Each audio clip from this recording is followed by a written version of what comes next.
Ya, selamat pagi dan shalom. Mari kita angkat hati dan pikiran kita. Kita beribadah kepada Tuhan. Salam sejahtera di dalam nama Tuhan kita Yesus Kristus. Sebagai orang-orang yang tetap mengalami pemeliharaan, sepatutnya kita berhimpun memuliakan Dia dalam persekutuan hari Minggu ini, yang juga merupakan minggu ketiga setelah hari keturunan Roh Kudus atau hari Pentakosta. Kita mengalami bahwa oleh kuasa Roh Kudus kita akan ditumbuhkan, menyelipkan keinginan daging jemaat kekasih Tuhan. Mari menghadap hadiratnya, kita memuji dan memuliakan nama Dia. Silakan bangkit berdiri, kita memuji Tuhan. Mari kita puji.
Umat Tuhan, ibadah ini berlangsung di dalam nama Bapa dan Anak dan Roh Kudus.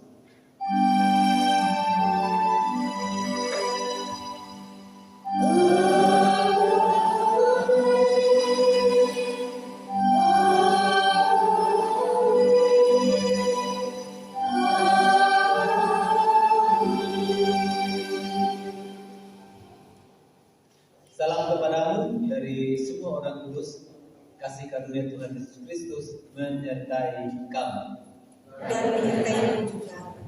Silakan.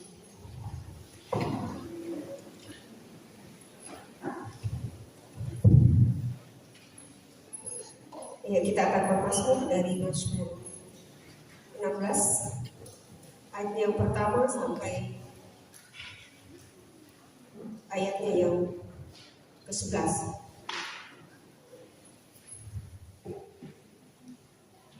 Jagalah aku, ya Allah, sebab pada mulamu aku berlindung. Aku berkata kepadamu, Tuhan, Engkaulah Tuhanku. Tidak ada yang baik bagiku selain Engkau. Orang-orang kudus yang ada di tanah ini bertambah besar keadilan orang-orang yang mengikuti Allah lain.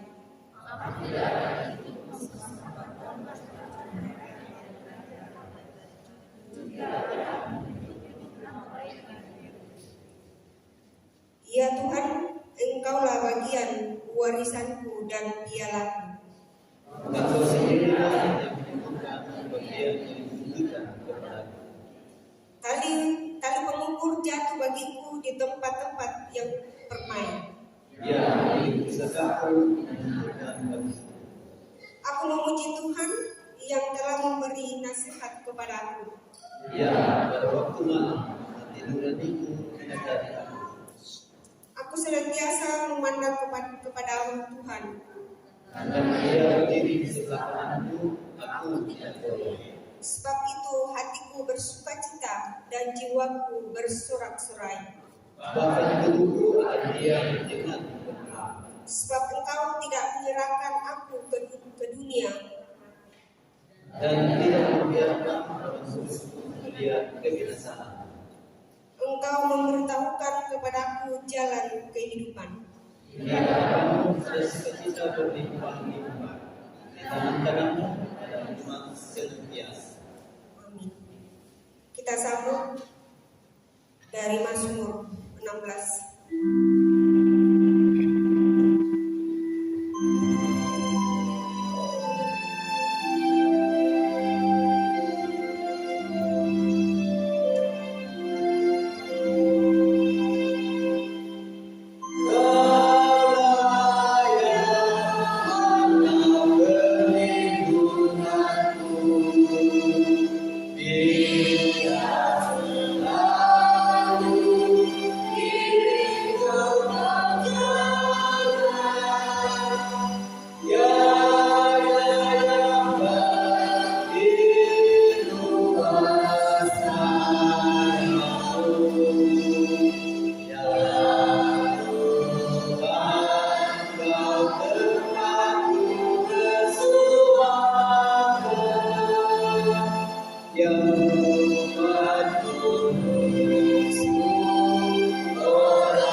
Saudara-saudara, dengarkanlah perintah mengasihi dari 1 Yohanes 4 ayat 7 sampai 11. Saudara-saudaraku yang kekasih, marilah kita saling mengasihi, sebab kasih itu berasal dari Allah. Dan setiap orang yang mengasihi lahir dari Allah dan mengenal Allah. Barang siapa tidak mengasihi, ia tidak mengenal Allah, sebab Allah adalah kasih. Dalam hal inilah kasih Allah dinyatakan di tengah-tengah kita, yaitu bahwa Allah telah mengutus anaknya yang tunggal ke dalam dunia supaya kita hidup olehnya. Inilah kasih itu. Bukan kita yang telah mengasihi Allah, tetapi Allah yang telah mengasihi kita dan yang telah mengutus anaknya sebagai pendamaian bagi dosa-dosa kita. Saudara-saudaraku yang dikasih, jikalau Allah sedemikian mengasihi kita, maka haruslah kita juga saling mengasihi. Amin. Kita sambut adalah kasih.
Saudara-saudara, firman Tuhan menegaskan bahwa kita semua adalah orang berdosa dan sungguh-sungguh berdosa.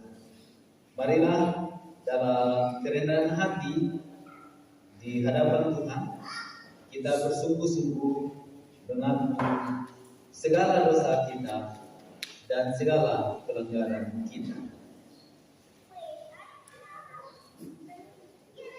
Ya Tuhan, sesungguhnya dalam kehidupan kami ini, kami belumlah sepenuhnya memahami karya keselamatan yang telah Engkau anugerahkan. Sehingga kami seringkali dikuasai oleh amarah, benci, iri hati, dan keinginan hati kami lebih daripada mengikuti kehendak.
Saudara-saudara, kepada kami sekalian yang telah tunduk dalam penyesalan dan bertobat dari dosa-dosa, saya sebagai hamba Tuhan Yesus Kristus menyampaikan berita anugerah kepada kami.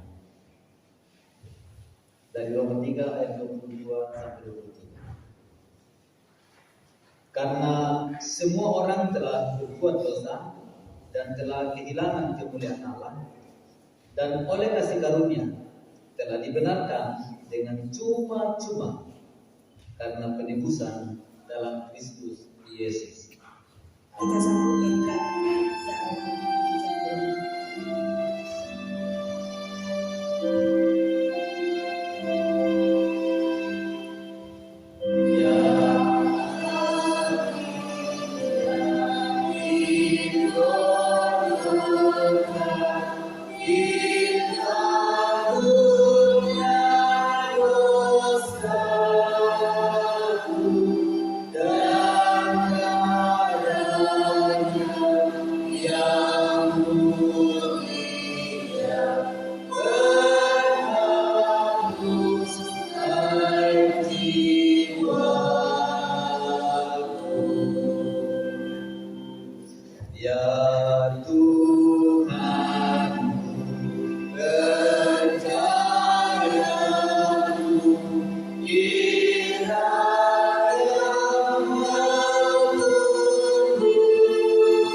Namun sebelumnya kita ingatkan firman-firman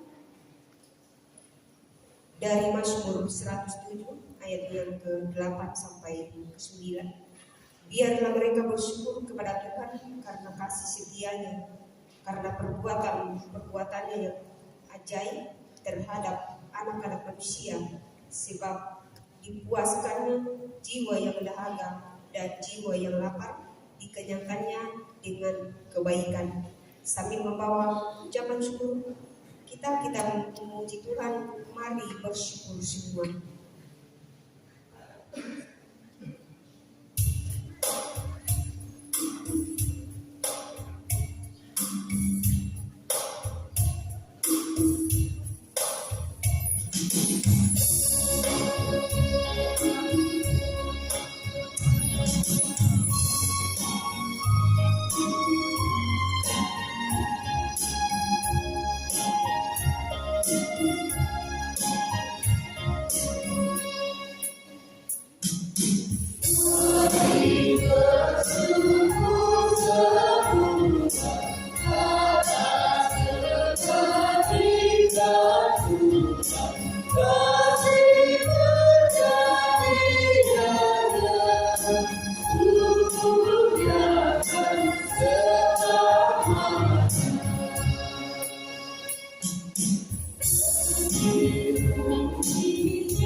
Saudara-saudara, coba kita dari kantornya liturgis dan saya menyanyikan ayat dan saudara hanya menyanyi karena kasih perjanjiannya. Jadi jemaat hanya menyanyi kasih perjanjiannya. Kami menyanyikan ayat aja, ayatnya berbalas-balasan.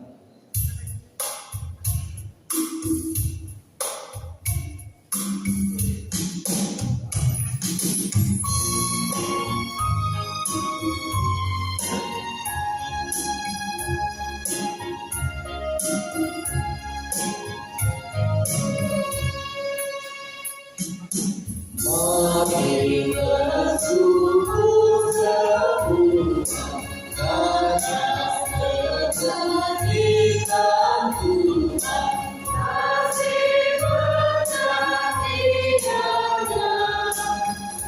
sungguhnya tak selama. Langit bumi ciptaannya, mencerminkan kuasanya, kasih perhatiannya, sungguhnya tak selama.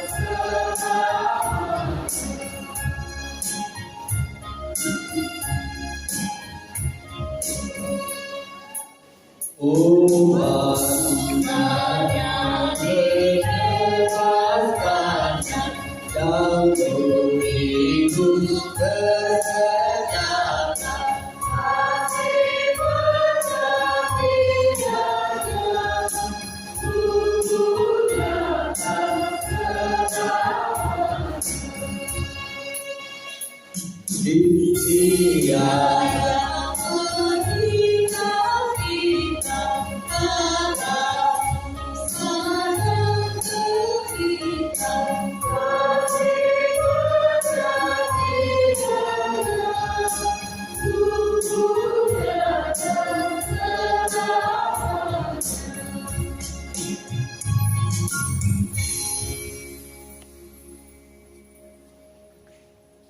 Ibu saudara-saudara yang kasih dalam Tuhan, mari kita berdoa untuk persembahan kita berdoa. Bapa kekal dalam kerajaan surga, kembali kami datang tunduk kepala di hadapan hadirat Tuhan, mengucap syukur untuk penyertaan Tuhan bagi setiap kehidupan kami. Terima kasih Tuhan, seminggu lamanya Tuhan memberkati kami dalam setiap aktivitas pekerjaan tugas tanggung jawab yang Tuhan boleh anugerahkan buat kami. Saat ini Tuhan, kami sudah memberikan persembahan sebagai tanda ucapan syukur kami kepadamu. Kiranya Tuhan memberkati setiap persembahan kami Tuhan, biar boleh digunakan dalam pelayanan, dalam lingkup jemaat, bahkan dalam lingkup yang lebih luas. Terimalah persembahan kami Tuhan yang kami bawa melalui nama Yesus Kristus, Tuhan dan Juru Selamat kami hidup. Amin.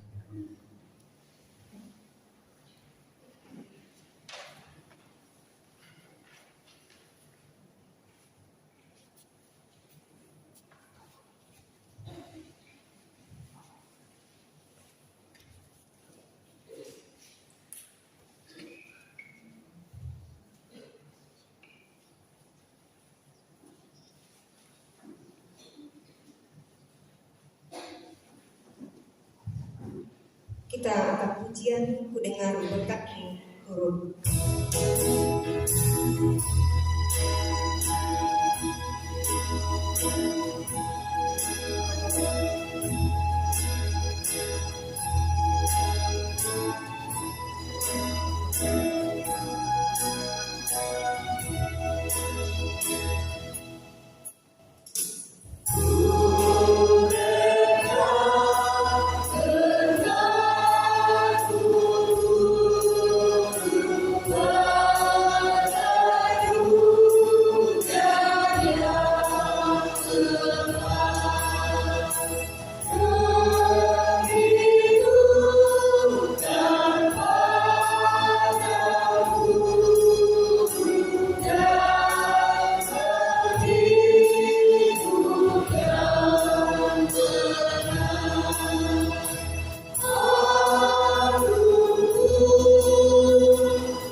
Saudara-saudara, kita siapkan diri untuk menerima firman yang dibacakan dan firman yang diberitakan.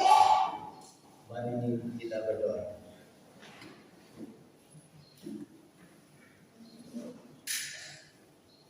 Ya Bapa, dari surga Kau lihat kami, dan dengan Roh Kudus Kau ada bersama kami di sini. Kami bersyukur karena Engkau sudah menuntun kami selama 6 hari kerja, dan berkenan menuntun kami melakukan tugas-tugas dan tanggung jawab. Juga memampukan kami mengatasi masalah-masalah hidup. Dan kami masuk rumahmu saat ini, membawa semuanya. Semua usaha untuk Kau berkati, dan semua kelelahan jiwa kami untuk Kau pulihkan. Dan melalui firman yang sebentar lagi dibacakan dan dikhotbahkan, kami mohon Engkau ya Roh Kudus membuat kami mengerti dan menyemangati kami untuk melakukannya dan menaatinya. Di dalam nama Tuhan Yesus kami berdoa. Amin. Pembacaan kita yang pertama yaitu terambil dari 1 Raja-Raja 19 ayat yang ke-19 sampai yang ke-21. Firman Tuhan berbunyi, Elisa terpanggil. Setelah Elisa pergi dari sana, ia bertemu dengan Elisa bin Safat yang sedang membajak dengan 12 pasang lembu, sedang ia berdiri mengemudikan yang ke-12. Ketika Elia lalu dari dekat Dari dekatnya, ia melemparkan jubahnya kepadanya. Lalu Elisa meninggalkan lembu itu dan berlari mengikuti Elia. Katanya, biarlah aku mencium ayahku dan ibuku dahulu, lalu aku akan mengikuti engkau. Jawabnya kepadanya, baiklah, pulanglah dahulu dan ingatlah apa yang telah kuperbuat kepadamu. Lalu berbaliklah ia daripada Elia. Ia mengambil pasangan lembu itu, menjembelinya dan memasak dagingnya dengan bajak lembu itu sebagai kayu api. Ia memberikan daging itu kepada orang-orangnya, kemudian makanlah mereka. Sesudah itu bersiaplah ia, lalu mengikuti Elia dan menjadi pelayannya. Bacaan kita yang kedua terambil dari Galatia pasal 5 ayat 13 sampai ayatnya yang ke-26. Firman Tuhan, kemerdekaan Kristen. Ayatnya yang ke-13, saudara-saudara, memang kamu telah dipanggil untuk merdeka, tetapi janganlah kamu mempergunakan kemerdekaan itu sebagai kesempatan untuk hidup dalam dosa, melainkan layanilah seorang akan yang lain oleh kasih. Sebab seluruh hukum Taurat tercakup dalam satu firman ini, yaitu kasihilah sesamamu manusia seperti dirimu sendiri. Tetapi jikalau kamu saling menggigit dan saling menelan, awaslah supaya jangan kamu saling membinasakan. Maksudku ialah hiduplah oleh Roh, maka kamu tidak akan menuruti keinginan daging. Sebab keinginan daging berlawanan dengan keinginan Roh, dan keinginan Roh berlawanan dengan keinginan daging. Karena keduanya bertentangan, sehingga setiap kali tidak melakukan apa yang kamu kehendaki. Akan tetapi jikalau kamu memberi dirimu dipimpin oleh Roh, maka kamu tidak hidup di bawah hukum Taurat. Perbuatan daging telah nyata, yaitu percabulan, kecemaran hawa nafsu, penyembahan berhala, sihir, perseteruan, perselisihan, iri hati, amarah, kepentingan diri sendiri, percideraan, roh, kedengkian, kemabukan, pesta pora, dan sebagainya. Terhadap semuanya itu kuperingatkan kamu, seperti yang telah kubuat dahulu, bahwa barang siapa melakukan hal-hal yang demikian, ia tidak akan mendapat bagian dalam kerajaan Allah. Tetapi buah Roh ialah kasih sukacita, damai sejahtera, kesabaran, kemurahan, kebaikan, kesetiaan, kelemah lembutan, penguasaan diri. Tidak ada hukum yang menentang hal-hal itu. Barang siapa menjadi milik Kristus Yesus, ia telah menyalibkan daging dengan segala hawa nafsu dan keinginannya.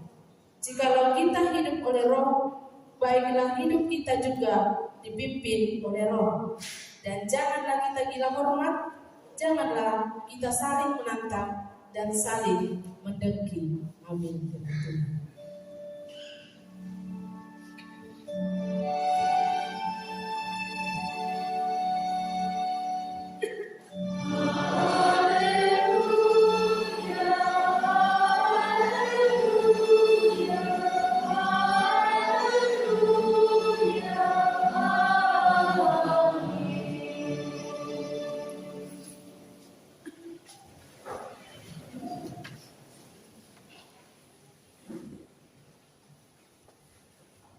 Saudara-saudara, bacaan Injil hari ini diambil dari Lukas pasal 9 ayat 51 sampai ayat 62. Inilah Injil Yesus Kristus. Ketika hampir genap waktunya Yesus diangkat ke surga, ia mengarahkan pandangannya untuk pergi ke Yerusalem. Dan ia mengirim beberapa utusan mendahului dia. Mereka itu pergi lalu masuk ke suatu desa orang Samaria untuk mempersiapkan segala sesuatu baginya. Tetapi orang-orang Samaria itu tidak mau menerima dia karena perjalanannya menuju Yerusalem. Ketika dua muridnya, yaitu Yakobus dan Yohanes, melihat hal itu, mereka berkata, "Tuhan, apakah Engkau mau supaya kami menyuruh api turun dari langit untuk membinasakan mereka?" Akan tetapi ia berpaling dan menegur mereka. Lalu mereka pergi ke desa lain. Ketika Yesus dan murid-muridnya melanjutkan perjalanan mereka, berkatalah seorang di tengah jalan kepada Yesus, "Aku mau mengikut Engkau, kemana saja Engkau pergi." Yesus berkata kepadanya, "Serigala mempunyai liang dan burung mempunyai sarang, tetapi Anak Manusia tidak mempunyai tempat untuk meletakkan kepalanya." Lalu ia berkata kepada seorang lain, "Ikutlah aku." Tetapi orang itu berkata, "Izinkanlah aku pergi dahulu menguburkan Bapa." Tetapi Yesus berkata kepadanya, "Biarlah orang mati menguburkan orang mati. Tetapi engkau pergilah dan beritakanlah kerajaan Allah di mana-mana." Dan seorang lain lagi berkata, "Aku akan mengikut Engkau Tuhan, tetapi izinkanlah aku pamitan dahulu dengan keluarga." Tetapi Yesus berkata, "Setiap orang yang siap untuk membaca, tetapi menoleh ke belakang, tidak layak untuk kerajaan Allah." Amin. Bersemangat Tuhan.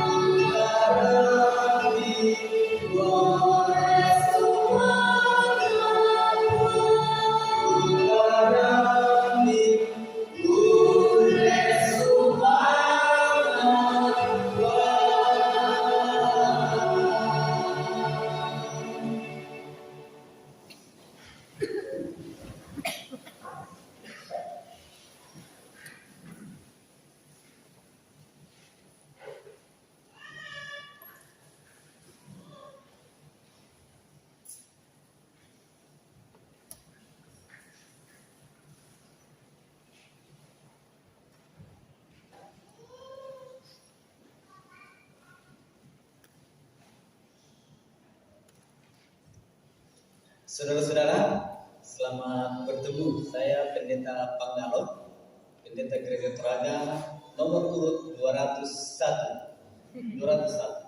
Kalau Pendeta Ronald, nomor urutnya berapa?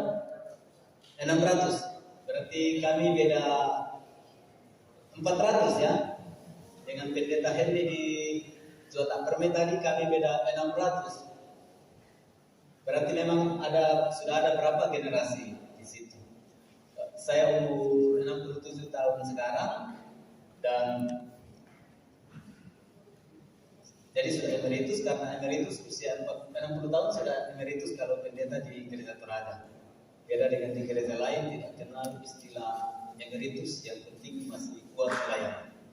Tapi saudara-saudara, memang gereja buat aturan tentu saja berdasarkan firman Tuhan juga.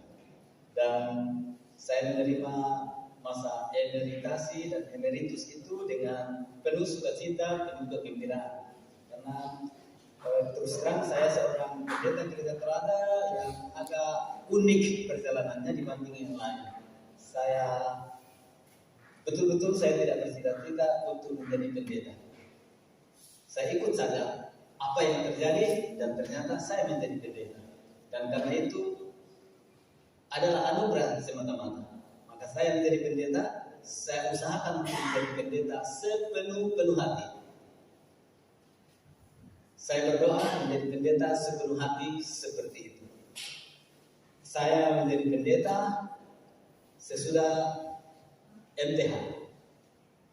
Padahal era kami orang tamat STH langsung pergi ke sinode untuk jadi pendeta. Karena memang mereka menjadi pendeta. Saya tamat STH, saya tidak jadi pendeta. Saya pergi lagi studi kemana-mana, termasuk studi ke Eropa, studi di Timur Tengah, di Indonesia untuk belajar bahasa Arab. Jadi saya pendeta gereja Toraja bisa baca tulis bahasa Arab.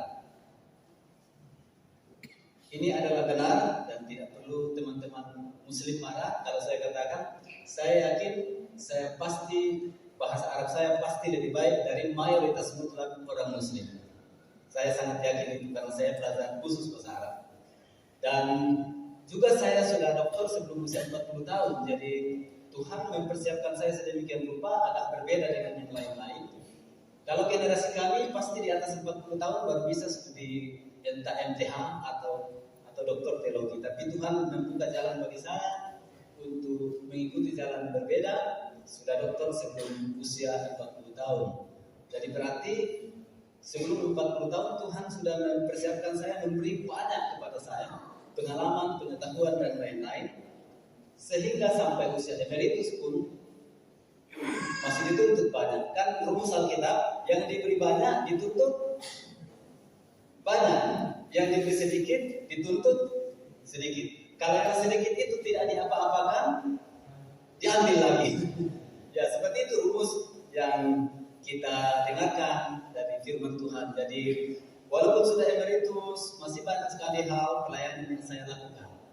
Dan selain mengajar di STT Inti Makassar, di Fakultas Teologi UGI Toraja, di IAKN, juga di STT Reform Injili Internasional, STT-nya Pendeta Stephen Tong di Jakarta sebagai dosen tamu. Dan untuk pertumbuhan pengembangan gereja Toraja masih terus terlibat. Sudah 2 periode saya di Majelis Pertimbangan Gereja Toraja. Yang lalu sebagai sekretaris MPGT, sekarang sebagai wakil ketua MPGT. Orang bilang cocok karena rambut saya sudah putih, jadi cocok di Majelis Pertimbangan. Terus di PGIW Sulsel Bara, saya ketua Majelis Pertimbangan. Dan selain jabatan dalam tanda petik struktural seperti itu, saya sangat dibukakan jalan oleh Tuhan untuk ikut terlibat aktif di dalam berbagai pembinaan gereja, jemaat terutama. Jadi pembinaan Gerakan Cinta Alkitab, pembinaan Khotbah Lamham. Dulu kita sama-sama Khotbah Lamham ya. Yang di sini ikut ke Bethlehem atau ikut ke mana? Oh ke sini ya. Oh pasti ikut di sini ya. Ya. Jadi itu saya sangat aktif terlibat di situ karena dulu saya ketua satu di sinode itu menangani satu pembinaan oleh gereja, kedua perkabaran Injil, dan ketiga liturgi. Dan kalau saya buat pembinaan bersama BPWG, saya datang di situ mulai dari permulaan sampai akhir, saya tidak tinggalkan. Saya merasa saya bukan pejabat. Jadi saya bukan hanya datang buka sambutan sesudah itu pulang, saya tidak. Saya datang, saya ikut bersama-sama sampai selesai, baru pulang. Dan kesempatan selama 5 tahun itu membuat materi-materi pembinaan itu menjadi bagian dari hidup saya, sehingga memang walaupun sudah emeritus masih bisa melakukan kegiatan-kegiatan pembinaan. Itu yang Tuhan berikan kepada saya dan saya bersyukur kepada Tuhan. Saya sangat sehat, disehatkan. Saya masih bisa naik sepeda dari Rantebo ke Makale, PP. Itu jarak berapa itu? 18, jadi masih sekitar 40 km bisa naik sepeda. Jadi Tuhan betul-betul mengasihi saya, mempersiapkan saya, memperlengkapi saya untuk tugas-tugas yang masih cukup banyak. Dan saya lakukan itu dengan sukacita. Dan hari ini ternyata ada lagi di sini di jemaat Rantai Marandu, kehadiran di Tarakan kali ini berhubungan dengan kegiatan Alkitab. Karena PPGT kita sedang mengikuti apa yang disebut Bible Camp.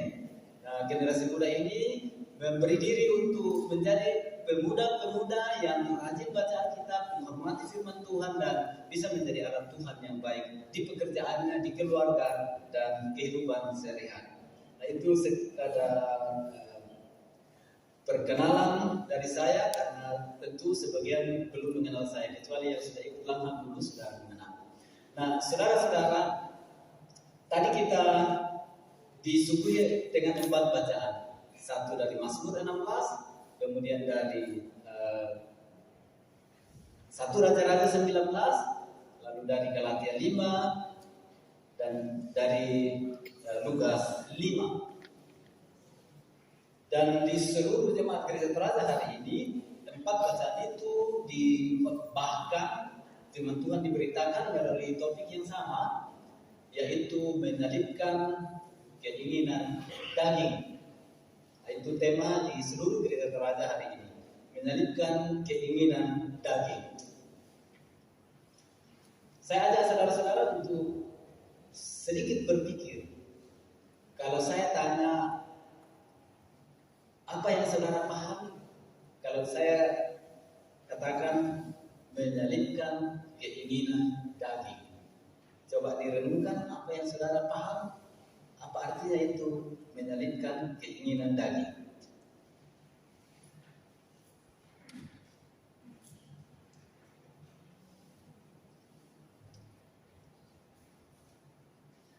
Ada yang bisa menjawab? Kira-kira apa yang dimaksud dengan menyalibkan keinginan daging? Menahan diri, oke? Apalagi kira-kira? Ya? Ya? Mengendalikan hawa nafsu, meninggalkan apa? Perbuatan-perbuatan yang tidak diketahui oleh Tuhan. Oke, itu pendapat-pendapat yang ada di pikiran, ya, terutama yang sudah memberi jawaban. Nah, saudara-saudara, dari 4 bacaan ini kita bisa melihat beberapa hal yang sebetulnya memang merupakan keinginan daging yang perlu disoroti. Kalau saudara baca Mazmur 16, bagaimana seorang pemazmur sebetulnya sangat prihatin dengan kehidupan rohani umat, sampai-sampai dia hanya percaya kepada Tuhan. Dan kalau ada 1-2 orang yang takut kepada Tuhan di dalam masyarakat, itu sudah membesarkan hati. Dia begitu bersukacita karena dia prihatin. Dia memuji Tuhan yang setia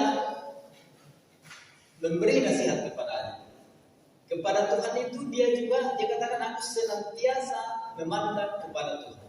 Artinya di tengah kekecewaannya dengan suasana masyarakat, dia mengarahkan matanya kepada Tuhan, memandang kepada Tuhan. Dan ternyata Tuhan mewariskan hal-hal yang baik. Itu bisa dibaca dalam Mazmur 16. Kemudian di 1 Raja-Raja 19, saudara perhatikan bagaimana proses pewarisan jabatan. Ingat Nabi Elia, ya, Elia itu seorang nabi yang cukup dihormati atau sangat dihormati di lingkungan umat Israel. Sampai-sampai waktu pemuliaan Tuhan Yesus di gunung,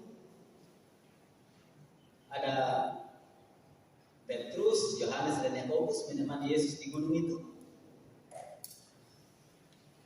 Lalu ketika mereka melihat 3 orang, ya, padahal mereka naik sama-sama dengan Yesus sendiri ke atas, tapi di gunung tiba-tiba mereka melihat 3 orang. Siapa itu selain Yesus? Musa. Siapa lagi? Elia. Jadi ini kisah tentang Elia memang sangat menonjol juga di dalam Perjanjian Lama. Mukjizat yang dilakukan oleh Elia luar biasa. Perlindungan Tuhan kepadanya juga luar biasa. Tetapi kekerasannya, ketegasannya melawan Nabi Baal luar biasa. Dan nabi seperti ini perlu mewariskan sesuatu kepada nabi lebih muda. Dan itu adalah Elisa. Elisa sementara kerja membajak. Dan dikatakan dia sedang membajak. Dan ada 12 pasang lembu yang membajak. 12. Jadi angka 12 itu simbolis di dalam Alkitab ya. 12. Dan dia membajak dengan bajak yang keberapa? Pasangan yang keberapa? Ke-12 juga. Pasangan yang ke-12 dia sementara membajak, Nabi senior lewat, Nabi Elia lewat. Nabi Elia ambil jubahnya baru dia lemparkan. Itu simbol ya, dia lemparkan kepada Elisa, artinya ikut aku. Elisa langsung berhenti membaca. Langsung dia datang kepada Elia dan dia katakan, izinkan aku dulu pulang pamit. Dan ternyata dia diizinkan. Tapi bagaimana dia menyambut panggilan dari Elia itu? Kita lihat bagaimana dia dengan sukacita menyambut panggilan itu. Dikatakan dia potong itu pasangan lembu yang dia pakai membaca. Biasanya lembu yang kita pakai membaca atau telom ya, kita sayang ya. Disayang itu lembu macam itu karena dia kerja keras untuk menghasilkan beras untuk kita, makanan untuk kita. Tapi dasar dia mau menjadi pengikut Elia, dia potong itu pasangan lembu, dia olah, dia masak, dan kayu bakarnya apa? Ya dari banyak itu sendiri. Perhatikan baik-baik bagaimana kesediaannya, komitmennya, mengorbankan keinginan dagingnya demi untuk ikut Elia. Dia korbankan lembunya, dia korbankan bajaknya, keinginan daging dia tahan untuk ikut Elia menjadi nabi. Dan kemudian kalau kita lihat langsung di dalam kitab Injil Lukas tadi pasal 5 itu juga menarik. Menarik karena ada keinginan daging di situ juga kita lihat. Pertama-tama ada satu orang yang mau menawarkan diri, aku mau ikut Tuhan, kemana saja Tuhan pergi. Wah, seperti hebat sekali ini, menyatakan komitmen yang begitu terbuka. Aku mau ikut Tuhan, kemana saja Tuhan pergi. Saya baca tafsiran, ini dia begitu antusias karena dia sudah menyaksikan bagaimana Yesus melakukan banyak mukjizat. Dan dia merasa kalau ikut seorang yang melakukan banyak mukjizat, itu berarti banyak keistimewaan, banyak kesenangan. Sehingga apa jawab Yesus? Dia katakan, serigala punya liang, burung punya sarang, tapi aku anak manusia tidak punya apa? Tempat untuk membaringkan, meletakkan kepala. Jadi orang yang antusias seperti ini, keinginan dagingnya besar, langsung diperhadapkan kepadanya sesuatu yang tidak diharapkan. Kau boleh ikut, tapi rela kau tidak ada tempat, tidak ada kehormatan. Rela tidak diceritakan dalam perikop ini. Tetapi menarik ini bagaimana seorang mau ikut Yesus dengan antusias, dengan dorongan keinginan daging. Orang kedua juga menarik, karena orang itu Yesus yang panggil, ikutlah aku. Dia mau, tapi syaratnya apa tadi? Orang kedua itu syaratnya apa? Ya, menguburkan orang mati. Dan jawab Yesus apa? Ya biarkanlah orang mati menguburkan orang mati. Jadi saudara-saudara, keinginan daging orang itu sama dengan keinginan daging orang teraja, bukan? Coba Yesus, kita bilang Tuhan Yesus saya mau ikut kamu, tapi ya sekarang masih mau Rabu Solo. Bayangkan kalau Yesus bilang, biarkanlah orang mati kubur orang mati, biarkanlah orang Rabu Solo sendiri bilang begitu kira-kira. Berat sekali ini kalau ini berhubungan dengan kita orang Toraja. Sangat berat ini. Berat sekali. Tapi ini diceritakan sebenarnya untuk membuat orang yang diundang Yesus itu kalau mau betul ikut Yesus, ya harus mengatasi keinginan daging. Sekali lagi kita orang Toraja, keinginan daging paling besar bagi kita ialah kan Rabu Solo, bukan? Bayangkan banyaknya orang harus ambil utang untuk Rabu Solo. Ya yang kaya tidak perlu ambil utang, tapi yang tidak kaya ambil utang untuk Rabu Solo. Ini keinginan daging yang makin kelihatan sekarang ini makin bertambah-tambah saja. Karena sebenarnya secara adat orang yang sudah paling hebat dalam masyarakat itu berapa? 24 ekor kerbau. Tapi sedemikian rupa keinginan daging manusia Toraja itu bertumbuh, maka tidak cukup 24 ekor. Maka persaingan makin hebat, mulai dari jumlah ekor kerbau sampai model lantang, dan kemudian ramu acaranya sedemikian rupa, sampai kalau ada menteri datang, apalagi wakil presiden atau presiden. Wah, itu sudah menjadi sesuatu yang luar biasa. Nah, bayangkan kalau keinginan daging semacam ini, lalu tiba-tiba Yesus biarkan orang mati kuburkan orang mati. Mau orang Toraja? Pasti tidak mau. Saya kira juga tidak. Karena kita juga harus jujur mengakui bahwa budaya itu anugerah Tuhan kepada kita. Bahwa kita orang Toraja punya budaya seperti itu juga anugerah. Cuma tetap harus kita perhatikan apa kata Yesus. Biarkan orang mati kuburkan orang mati, artinya jangan sampai keinginan daging ini justru tempat untuk mempermalukan Tuhan. Jadi kalau keinginan daging Rabu Solo kita lakukan, tapi tetap Tuhan yang kita muliakan, bukan untuk keangkuhan kita, bukan untuk dipuji-puji. Ya, itulah penggabungan yang cukup baik, akomodasi yang cukup baik, perjumpaan antara budaya dan Injil yang cukup baik. Kita lakukan Rabu Solo, tetap lakukan Rabu Solo, tetapi betul-betul Tuhan kita mulia. Kalau itu bisa, saya kira banyak sekali kita yang berusaha seperti itu ya. Banyak. Dan kalau masih ada keluarga yang seolah-olah mau dipuji karena acara itu, ya kita saling mengingatkan lah. Kita saling mengingatkan, karena itu juga tugas iman. Jadi keinginan daging orang kedua langsung dilawan oleh Tuhan Yesus. Kalau mau ikut aku, tidak perlu pergi ke sana. Dan orang ketiga juga menawarkan diri untuk ikut Yesus. Tapi masih ada yang menahan dia. Keinginan daging apa yang menahan dia?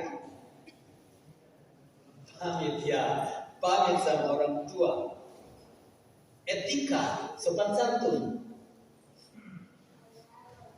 Ini sangat baik kan kalau kita tinggalkan rumah, kita kasih tahu kepada anak-anak, mau pergi dulu, anak-anak mau pergi keluar rumah, tinggalkan rumah, jangan pamit. Itu sopan santun yang sangat baik.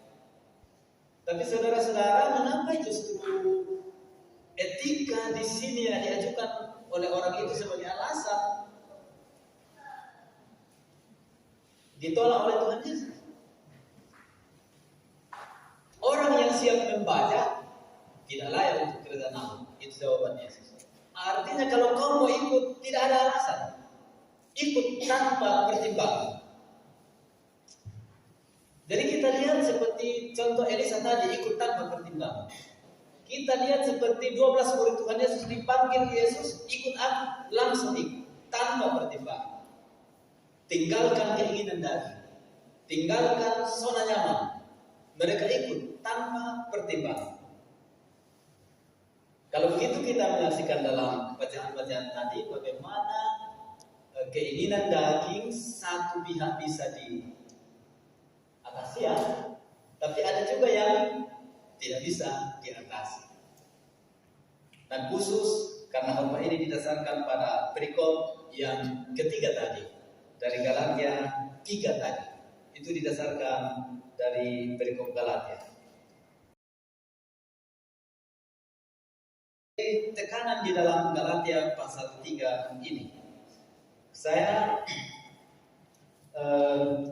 mau mengajak saudara-saudara untuk melihat bagaimana dalam kehidupan kita sehari-hari, sama seperti kehidupan jemaat Galatia, selalu ada dua hal yang berkonflik, ada dua hal yang tidak bisa bersatu. Di Galatia ini dua hal itu, pertama adalah keinginan roh, dan yang kedua apa? Keinginan daging. Keinginan roh juga disebutkan sebagai kehidupan milik Kristus. Kehidupan yang dituntun oleh Kristus, dituntun oleh roh. Sementara keinginan daging itu sama dengan hidup dalam dosa. Ada istilah di ayat 13 ya. Tetapi janganlah kamu menggunakan kemerdekaan itu sebagai kesempatan untuk kehidupan dalam dosa. Jadi keinginan daging itu sama dengan hidup dalam dosa kalau kita tidak melakukan. Jadi dua hal bertentangan. Keinginan roh, tuntunan roh.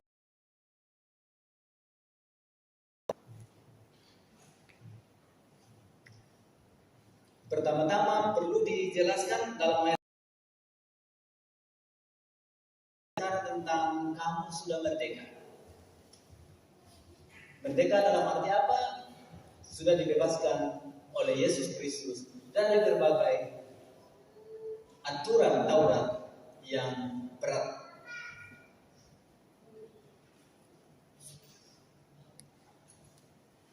Secara singkat saya informasikan atau katakan kepada saudara bahwa jemaat mula-mula itu, jadi pada zaman Paulus dan termasuk jemaat Galatia, anggota gereja pertama itu sebagian dari orang Yahudi, dan orang Yahudi itu sudah sangat biasa dengan Taurat. Ada paling kurang 600 jumlah Taurat aturan mereka yang dengan setia dan tegas diawaskan atau diawasi oleh para pemimpin agama. 613, dan itu banyak sekali dan berat sekali. Sebagian bersifat negatif, artinya larangan. Sebagian bersifat positif, artinya perintah. Dan orang Yahudi ini yang sudah menjadi anggota gereja pengikut Yesus mau supaya Taurat itu masih berlaku dalam kehidupan jemaat, dalam kehidupan gereja. Dan ini akhirnya berbenturan dengan orang-orang Kristen dari bukan Yahudi. Jadi ya pakai saja istilah yang kasar, tapi untuk lebih mudah menggambarkannya. Jadi orang-orang kafir, orang-orang bukan Yahudi yang masuk Kristen, itu sudah didoktrin oleh Paulus bahwa mereka sudah dibebaskan oleh Kristus dari aturan-aturan seperti ini. Tapi dari pihak orang Kristen asal Yahudi masih paksa, kamu harus disunat, kamu harus taat aturan ini supaya keselamatanmu sempurna. Dan itulah masalah. Tapi saudara-saudara, anggota jemaat yang merasa sudah merdeka dari aturan-aturan itu, ada juga yang kurang ajar, menggunakan salah kebebasan itu. Itulah sebabnya Paulus di sini katakan, memang kamu telah dipanggil untuk merdeka, tetapi jangan kamu mempergunakan kemerdekaan itu sebagai kesempatan untuk kehidupan dalam dosa. Ini bahaya kalau kita sudah yakin bahwa Yesus sudah membebaskan kita, sudah mengampuni kita, lalu kita justru pakai itu untuk bebas hidup dalam dosa. Seperti ini yang ditegur oleh Paulus di sini.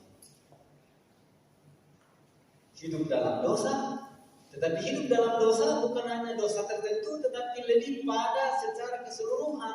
Paulus mau memperlihatkan kepada mereka di Galatia pada waktu itu bahwa peperangan antara hidup dalam dosa dengan hidup oleh Roh harus mampu kita atasi. Kita pilih yang mana? Saudara-saudara, orang yang hidup dalam dosa, yang mengikuti keinginan daging,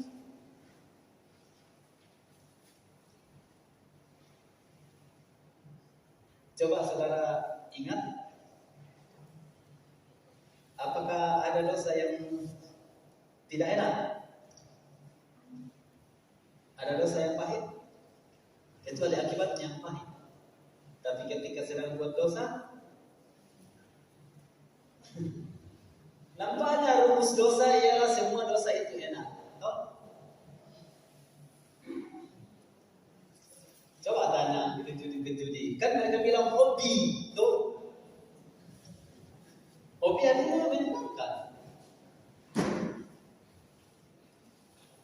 Tanya orang apa sih lagu itu? Bilang kan hobi. Tapi berjudi di situ. Menyenangkan.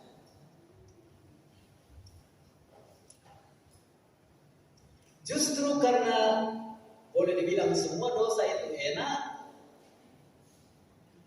paling gampang kita jatuh ke dalam dosa. Paling gampang.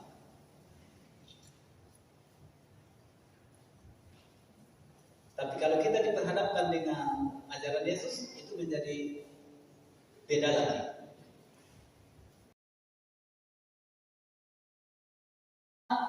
Menggoda dan lain-lain mudah menarik kita dan menjatuhkan kita. Rasul Paulus di sini dengan tegas dan sangat jelas sebetulnya masuk dalam kelompok yang akan terjadi. Coba kita lihat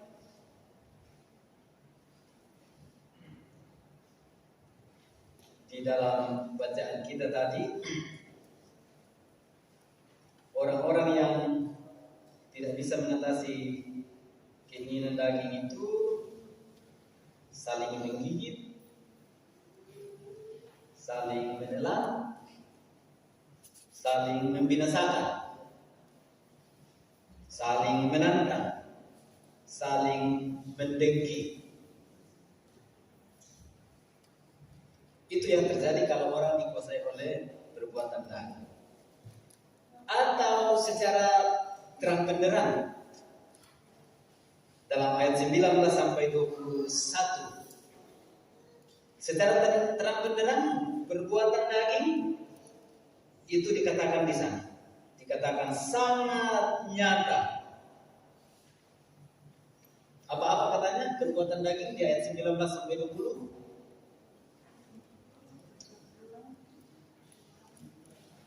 Banyak ya, banyak di antara kita yang membacanya itu mungkin juga menghafal. Tapi saya akan klasifikasikan begini. Perbuatan daging yang secara terang benderang dikatakan di sini nomor 1.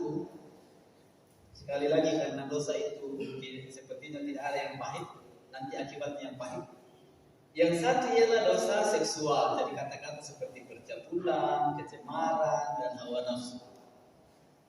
Jadi dosa di bidang seksual itu salah satu perbuatan daging. Tempatnya nyata perbuatan daging. Klasifikasi kedua atau kelompok yang kedua, dosa di bidang agama. Jadi soal penyembahan berhala, sihir, perseteruan, perselisihan. Itu perbuatan daging yang berhubungan dengan agama. Yang ketiga,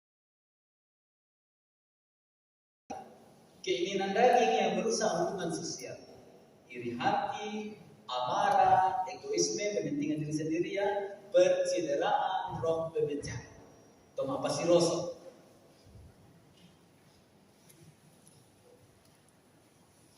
Jadi perbuatan-perbuatan daging seperti ini yang terakhir, klasifikasi terakhir, dosa dalam hal berlebih-lebihan. Dosa itu seperti kedengkian. Tetangga beli sesuatu yang lain, kita mendengki. Tidak cukup dengan apa yang ada pada kita. Kemabukan.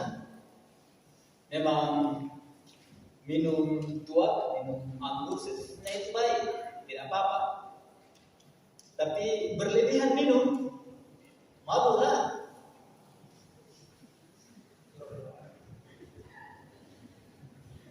Siapkan makanan secukupnya, lauk secukupnya, cukup. Tapi mau lebih, ya pesta pora. Jadi memang ada dosa yang mau berlebih-lebih begitu ya. Makanya saya selalu ingat, ada seorang anggota jemaat di Jatiwaringin waktu saya studi S3. Beliau itu pegawai di Pertamina dan setiap bulan dia sudah jadwalkan buat acara jamuan untuk para pendeta 1 kali 1 bulan.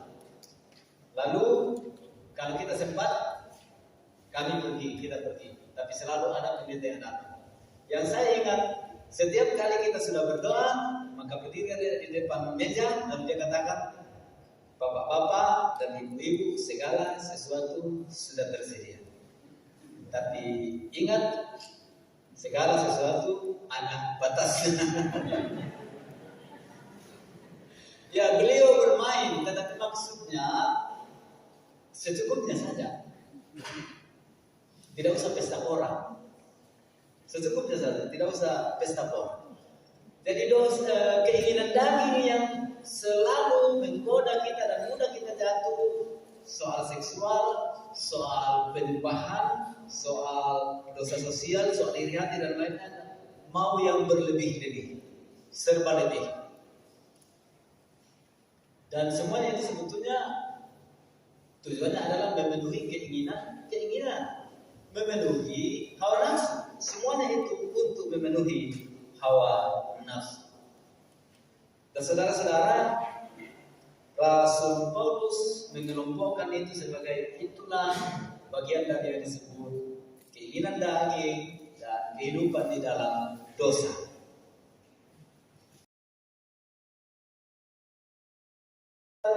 Hidup oleh roh, dan sangat jelas hidup oleh roh. Dasarnya ialah kasihilah sesamamu manusia seperti dirimu sendiri. Itu dasar hidup oleh roh. Siapa yang dipimpin oleh roh pasti hidup mengasihi. Hidup dipimpin oleh roh. Milik Kristus dipimpin oleh roh, pasti hidup saling mengasihi. Sudah pastilah ya, jadi jika kita memilih untuk hidup oleh roh, tentu kita tidak akan mengikuti keinginan daging yang terus-menerus menggoda kita. Nah, hidup oleh roh hasilnya ialah apa? Buah roh. Hasilnya ialah buah roh. Satu, tunggal. Jadi bukan buah-buah roh, tetapi buah roh. Ayat itu menyebutkan satu persatu. Kasih, sukacita, damai sejahtera, kesabaran, kemurahan, kebaikan, kesetiaan, dan pengendalian diri, penguasaan diri.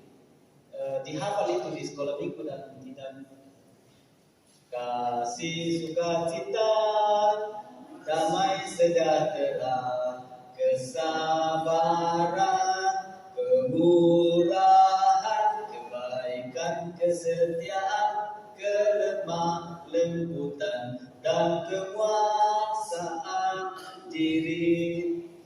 Itu itu buah dari hidup yang dipimpin oleh Roh. Sangat bertentangan tadi dengan keinginan tadi. Saudara-saudara, itu karakteristik, sifat-sifat. Jadi buah Roh satu, tapi karakteristik dari buah Roh itu banyak. Paling kurang 9 masih bisa ditambahkan dengan semua yang baik. Dan ditegaskan juga oleh Paulus. Jadi hanya orang yang dipimpin oleh Roh yang bisa menolak, bisa bertahan terhadap keinginan daging. Artinya apa? Hanya orang yang mau dituntun oleh Roh yang mampu menyalipkan keinginan daging. Nah, saudara-saudara, bagaimana sampai kita bisa menyalipkan atau mampu menyalipkan keinginan daging? Kita tidak bisa bicara tentang kekristenan di luar percaya Allah yang Trinitas, Allah yang Tritunggal. Bapa, Anak, dan Roh Kudus. Ada gambar simbol dari Trinitas yang bisa nanti kalau saudara buka di Google ya, Trinitas, saudara akan dapati satu gambar yang bagus sekali menjelaskan secara sederhana apa itu Allah Trinitas. Jadi Allah adalah Bapa, Anak, dan Roh Kudus. Jadi Bapa adalah Allah, Anak adalah Allah, Roh Kudus adalah Allah. Bapa ini bukan anak, bukan pula Roh Kudus. Anak ini bukan Bapa, bukan Roh Kudus. Roh Kudus dia bukan Bapa, bukan juga anak. Tapi ketiganya adalah Allah. Nah, pengakuan iman rasuli yang kita pegang itu 12 pengakuan iman rasuli Trinitatis. Aku percaya kepada Allah, mestinya titik 2. Bapa yang Maha Kuasa, kemudian Yesus Kristus dan Roh Kudus. Pengakuan iman yang Trinitatis. Nah, saudara-saudara, saya katakan bahwa kalau kita mau mengendalikan keinginan daging, tidak ada cara lain kecuali dituntun oleh Roh Kudus. Siapa Roh Kudus itu? Kalau kita lihat dalam Alkitab, setelah Yesus naik ke surga, duduk di sebelah kanan Allah, kan kemudian 10 hari apa yang terjadi? Ya, dia mencurahkan Roh Kudus ke atas murid-murid, ke atas dunia, ke atas gereja. Dia mencurahkan Roh Kudus. Berarti sampai Yesus datang kembali nanti, dari Allah Trinitas tadi, tugas siapa yang ada di dunia sekarang ini? Menuntun kita, menuntun gereja, menuntun dunia sampai Yesus datang kembali. Yang mana? Roh Kudus. Karena Roh Kudus ini adalah Allah, mewakili Bapa, mewakili Anak. Itu berarti apa? Menurut Yesaya, Roh Allah itu memenuhi seluruh alam ini bagaikan air laut memenuhi lautan. Saudara coba bayangkan, kalau Roh Kudus itu begitu hebatnya karena dia adalah Allah, itu berarti selalu kita rasakan begini. Saya sementara khotbah kepada saudara sekarang, saya sangat yakin Roh Kudus sedang menyertai saya. Ada di sini, tapi ada juga di Bapak, ada di Ibu. Masing-masing kita semua, Roh Kudus memenuhi kita. Roh Kudus ada di rumah kita masing-masing. Roh Kudus ada di Saudi Arabia, ada di Ukraina, ada di Rusia, ada di mana saja. Dia Allah yang memenuhi seluruh alam ini dengan kehadiran.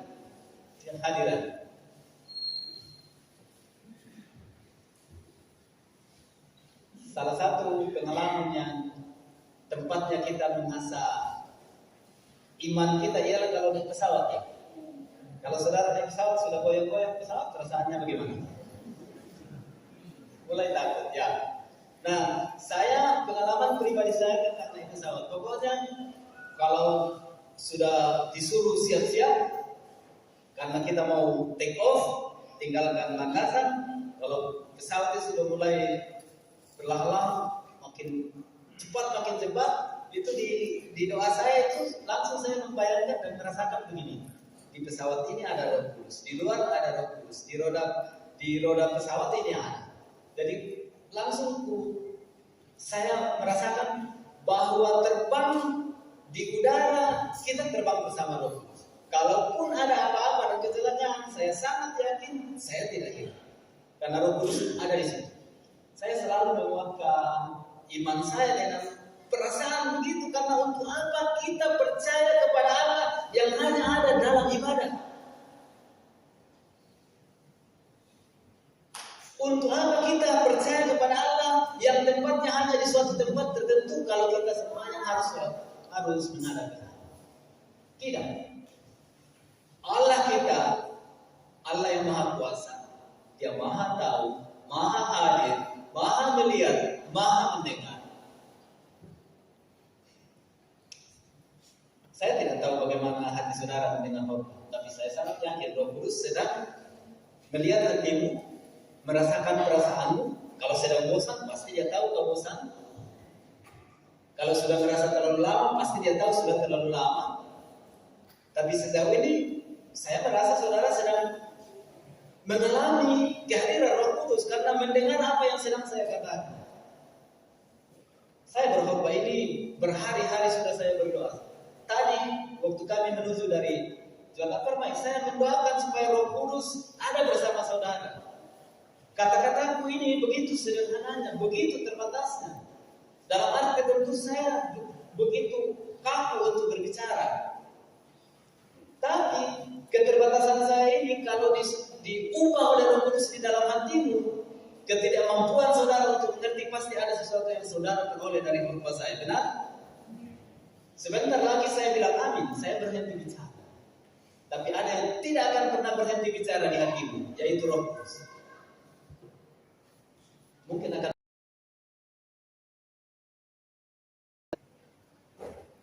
untuk selalu berhati-hati terhadap keinginan daging dan akan memampukanmu untuk menolak.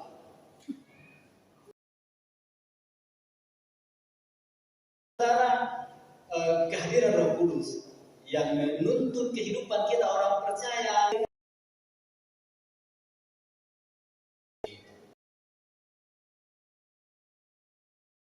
Jadi tidak ada tempat di mana Roh Kudus tidak ada. Pak Dewan, Pak Camat, atau siapapun kita di tempat kita masing-masing, jangan pikir kita sedang sendiri. Kepada pemuda biasa saya bilang, kalau kau seorang diri, jangan pernah merasa kau seorang diri, karena pasti ada orang kedua di situ, Roh Kudus. Kalau kalian sedang pacaran asik, di matamu tidak ada orang lain, kalian cuma berdua. Tapi jangan percaya seperti itu. Kalau begitu kau bukan orang percaya, karena di situ pasti ada orang ketiga. Sebenarnya orang tua kita di kampung dulu itu menghayati ini Allah yang hebat begini. Dan yang nalem-lem mau kadang terlalu beruntung. Kita lihat, ya kita lihat atau merinding. Sebenarnya hikmat itu sudah ada pada mereka, tapi dengan sangai Tuhan Allah, tapi dengan sangai Roh Kudus. Jadi saudara-saudara, kalau mau memberi diri, menyalipkan keinginan daging, tidak ada cara lain. Berlindung pada tuntunan Roh Kudus. Berlindung pada tuntunan Roh Kudus. Dan kepercayaan pada Roh Kudus, Allah yang luar biasa seperti itu, Dia tahu segala sesuatu. Dia hadiri segala sesuatu. Jadi sebenarnya Allah yang kita percaya itu mestinya membuat kita semua merasa selalu damai, selalu merasa aman, karena Dia selalu ada bersama kita.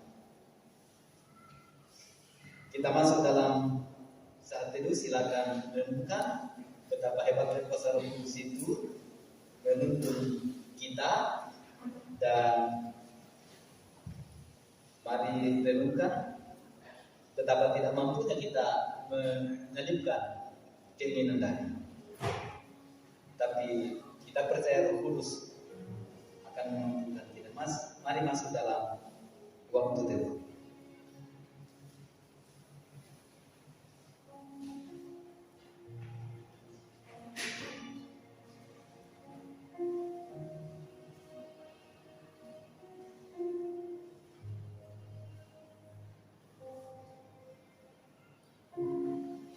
Amin.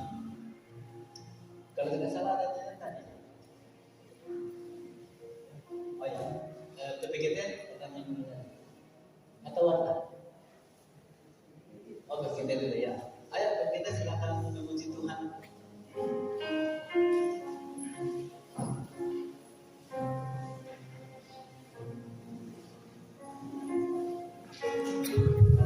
Ya, anak-anak kita akan mengadakan aksi pujian untuk mendukung perayaan PKT yang akan berangkat pada tanggal 29 hari Rabu nanti. Ya, silakan Bapak Ibu.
Ada sesuatu yang dapat aku berikan sebagai persembahan yang berarti bagiku. Serahkan hidup ini, pakai aku Tuhan, melayanimu.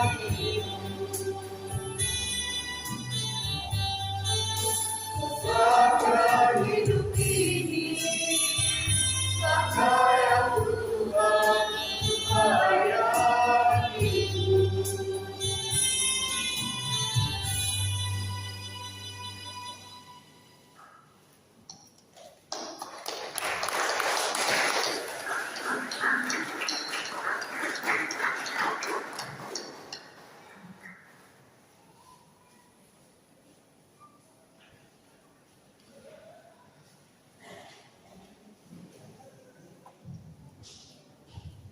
Ya, terima kasih puji-pujiannya. Tuhan Yesus memberkati. Kita masuk dalam warta jemaat. Warta jemaat Gereja Toraja, Jemaat Rantemarang Utarakan. Minggu 26 Juni 2022. Majelis dan anggota jemaat mengucapkan selamat datang kepada Bapak, Ibu, Saudara-saudari yang baru pertama kali datang beribadah bersama kami, dan apabila membutuhkan pelayanan lebih lanjut, silakan menghubungi majelis gereja setelah selesai ibadah hari ini. Minggu tanggal 26 pada pagi ini kita dilayani oleh Bapak Pendeta Panggalo. Terima kasih Ande. Firman yang sudah kita dengarkan bersama pada hari ini. Dan minggu depan tanggal 3 Juli 2022 pelayan firman Pendeta Ronald, pendamping Penatua Suryadi Tulang, liturgi Deborah, Penatua Deborah Sampai, warta jemaat Penatua Berni Timpayung, pembawa pundi Diaken Martin Tumampa, penatua dan penatua Aris Leka, lektor 1 dan 2 penatua Yohanes Valenden dan Diaken Yunus, tali konter penatua Maraden Pangeribuan, organis Jufri dan Antoria PPGT. Penyampaian di keluarga Yonatan Sama yang diundur digantikan oleh keluarga Samuel Randa Cahaya Baru 1. Samuel Randa Cahaya Baru 1. Majelis gereja dan anggota jemaat mengucapkan selamat ulang tahun kepada anggota jemaat yang berulang tahun dari tanggal 20 sampai dengan tanggal 26 Juni. Kiranya Tuhan Yesus selalu menyertai dan memberkati. Nama-nama yang berulang tahun: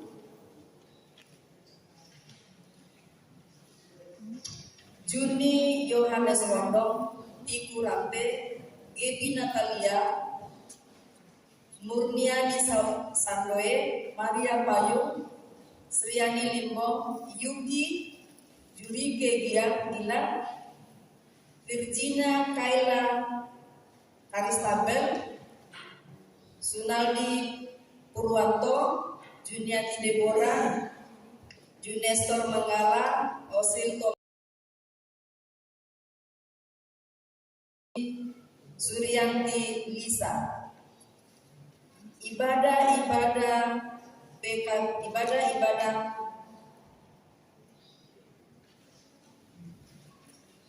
BKBGT pada hari Juni 2000, liturgi 7 rumah tangga kelompok-kelompok. Keluarga Yonatan Sama diundur. Itu di Cahaya Baru 1 akan digantikan oleh keluarga Mama Soli di tanggal 30 Juni. Pelayan firman Pendeta Ronald Randang, pelayan liturgi Penatua Lombok Paimbonan. Rabu 29 Juni 2022 di keluarga Mana Palondongan, pelayan firman Penatua Suryani Tulak, pelayan liturgi Penatua Jerry Nampak Cahaya Baru 2. Rabu 29 Juni 2002 di keluarga Habel Repung, pelayan firman Diaken Petrus Simin, pelayan liturgi.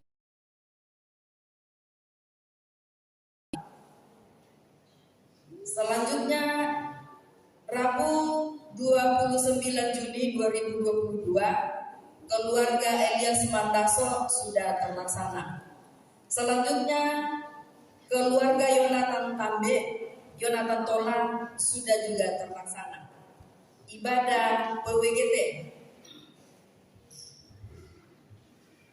Setelah selesai ibadah ini tanggal 29, ibadah PWGT akan dilaksanakan di keluarga Nyonya Markus Nana. Senin 27 Juni 2022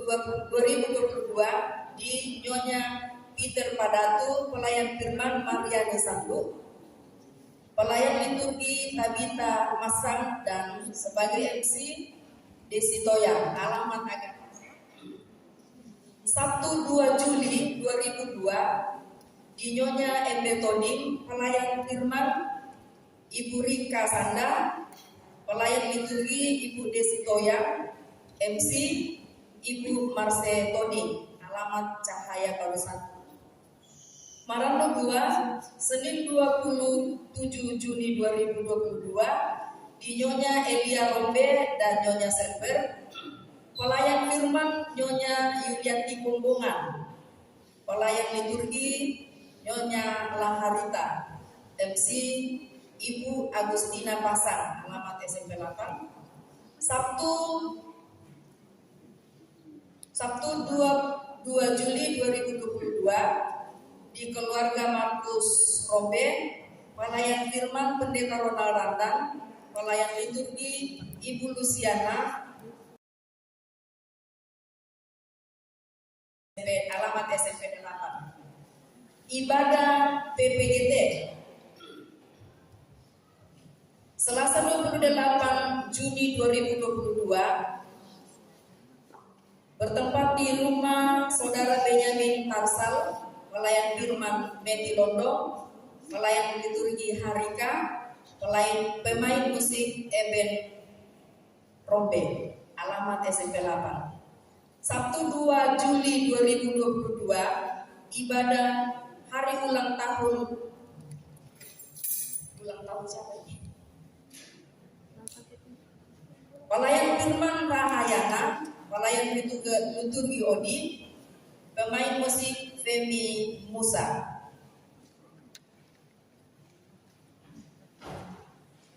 Laporan keuangan. Penerimaan dari tanggal 19 sampai tanggal 28 Juni sebesar Rp6.128.000. Persembahan syukur keluarga yang diterima pada pagi dari keluarga sebesar Rp400.000, sekolah minggu 200.000 dan kas jemaat 200.000. Bersyukur atas berkat Tuhan dalam keluarga. Bersyukur atas kelahiran seorang putri beberapa hari yang lalu. Mohon dukungan doa untuk ibu kekasih yang masih dalam pemulihan dan saat ini masih dalam kelemahan tubuh. Yang kedua, keluarga Irfan memberikan persembahan syukur sebesar Rp200.000, 100.000 untuk sekolah minggu, 100.000 untuk PPGT.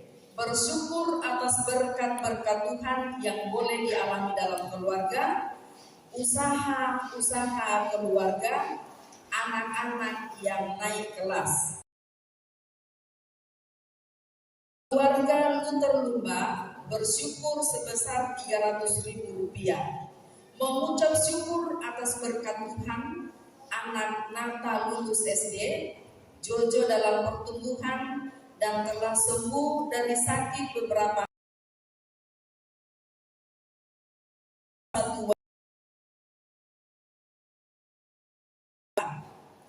keluarga Mamsana bersyukur kami dalam lulus SD dan akan melanjutkan ke SMP. Anak kekasih Jernia naik kelas, Revi dalam kesehariannya. Yang kelima, keluarga Geraldo Palita Putra bersyukur memberikan persembahan syukur sebesar Rp300.000. Bersyukur, mengucap syukur atas berkat dan pertambahan usia anak kekasih Axel yang ketiga, pekerjaan setiap hari. Demikian warta jemaat atas kehadiran kita semua, keaktifan kita diucapkan terima kasih.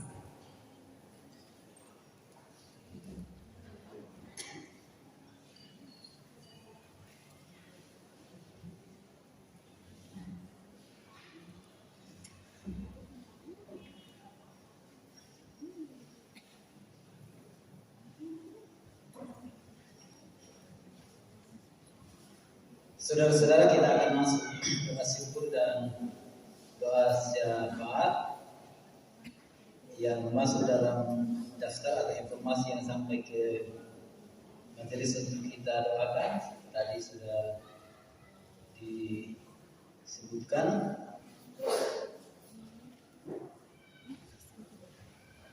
Nah, tentu kita berdoa untuk perjalanan sekolah minggu. Sudah jalan atau belum? Ya, di perjalanan kemudian PPKT rencanakan ujian.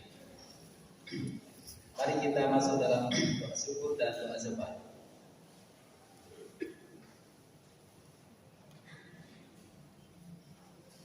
Ya Bapa, kami sungguh bersyukur Engkau mengasihi kami. Dengan firman yang sudah kami dengar, Engkau mengasihi kami.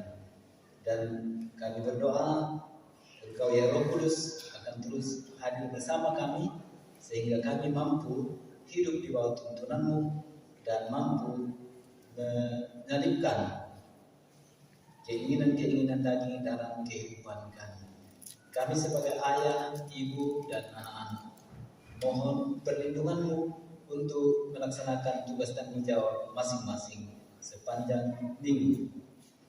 Kami bersyukur untuk kesehatan kami masing-masing, untuk berkat berupa hari ulang tahun, untuk berkat tamat sekolah, untuk berkat-berkat lain seperti persalinan dengan baik dan sehat, dan banyak macam berkat yang kami terima dari Tuhan. Kami sungguh bersyukur Tuhan terus mengasihi kami. Untuk menjalani minggu ini kami serahkan tubuh jiwa raga kami, keluarga kami, pekerjaan kami. Engkau memperlengkapi kami dengan semangat, tanggung jawab, kesetiaan, dan integritas. Sehingga sepanjang minggu kami sungguh-sungguh menjalaninya dalam iman dan pengharapan, tetapi juga dalam tugas dan tanggung jawab sebagai orang yang percaya kepada Tuhan Yesus Kristus. Tuhan, berkatilah setiap keluarga di jemaat Rantai Marathon ini, masing-masing dengan berbagai usaha,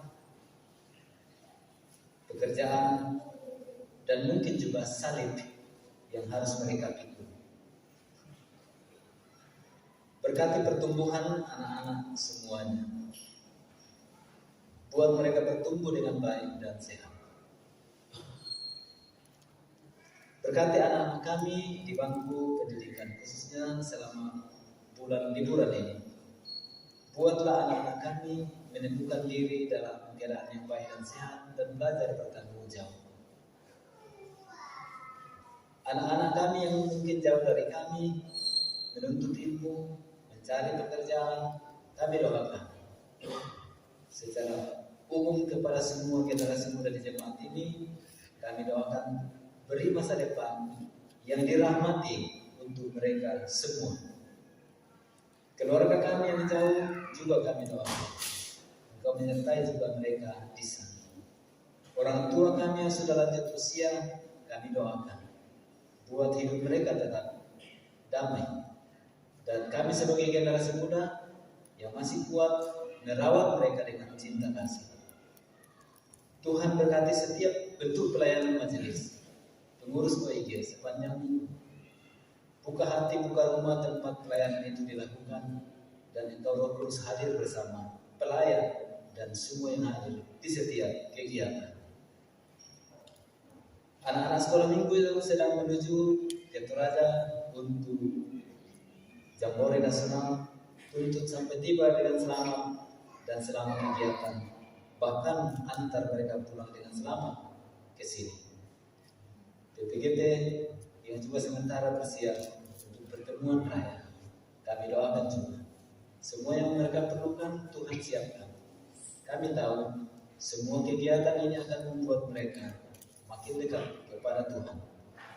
Ya Bapa yang ada di dalam surga, semua bentuk pergumulan jemaat ini Kau tahu, dan karena itu Kau yang akan memberi jalan keluar yang baik. Kami berdoa untuk tetangga-tetangga kami masing-masing, tetangga jemaat ini. Berdoa untuk pemerintah kota, provinsi, bahkan Indonesia. Berdoa Tuhan melindungi negeri ini dari berbagai hal yang buruk. Bencana alam yang terjadi, Tuhan mampukan kami menghadapinya. Bapa, sempurnakanlah doa kami pada saat ini. Kami ingin menyampaikan secara dalam keadaan teduh doa pribadi kami masing-masing.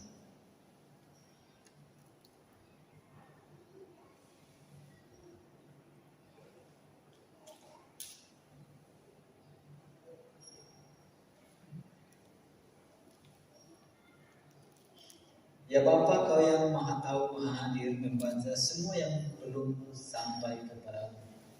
Dengarkanlah doa kami dan perlengkapi kami dengan semua yang baik. Sebagai anak yang sudah Kau selamatkan, kami siap menerima kehendak Tuhan. Di dalam nama Tuhan Yesus Kristus, dengarkanlah doa kami. Dan kami akhiri saat ini mengucapkan doa yang Yesus ajarkan. Bapa kami yang di surga, dikuduskanlah namamu, datanglah kerajaanmu, jadilah kehendak-Mu di bumi seperti di surga. Berikanlah kami pada hari ini makanan kami yang secukupnya, dan ampunilah kami akan kesalahan kami, seperti kami juga mengampuni orang yang bersalah kepada kami. Dan janganlah membawa kami ke dalam pencobaan, tetapi lepaskanlah kami dari yang jahat. Karena Engkau yang punya kerajaan dan kuasa dan kemuliaan sampai selama-lamanya. Amin.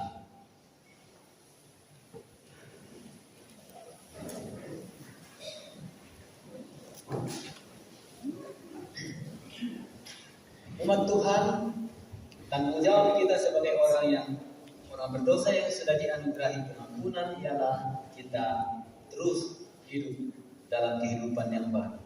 Dengarkanlah petunjuk hidup baru yang diambil dari Galatia 5 ayat 12.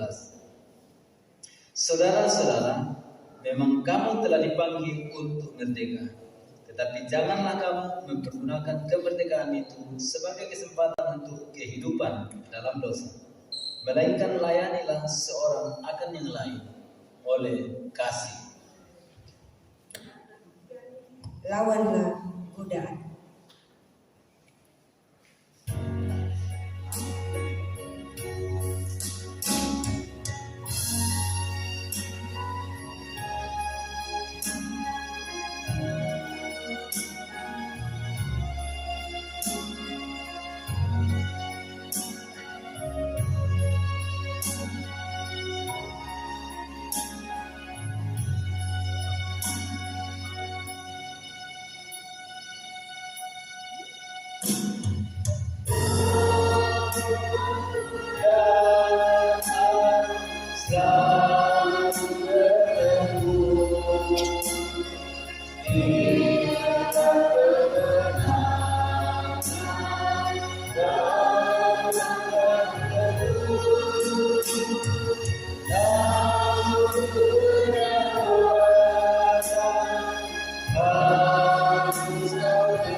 Umat Tuhan, pergilah kamu, jalanilah kehidupan kamu. Beri dirimu dituntun oleh Roh Kudus untuk mengendalikan keinginan daging. Terimalah berkat Tuhan. Tuhan memberkati engkau dan melindungi engkau. Tuhan menyinari engkau dengan wajahnya dan memberi engkau kasih karunia. Tuhan mengharapkan wajahnya kepadamu dan memberi engkau damai sejahtera. Amin. Ya, sebelum menutup ibadah kita pada siang hari ini, ada tambahan warta ibadah PKB di Bapak Martin di Toindung. Dia ambil pada hari Jumat tanggal 1 Juli. Ya, itu tambahan warta jemaat. Kita angkat pujian, ya Tuhan kuatkan imanku.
Ya, tambahan warta jemaat lagi. Tadi diwartakan ibadah PWGT pada hari ini setelah ibadah, tapi yang sebenarnya jam 4:30 sore nanti ibadah PWGT di Nyonya Markus Nana. Ya, terima kasih. Selamat berhari Minggu dan Tuhan Yesus memberkati.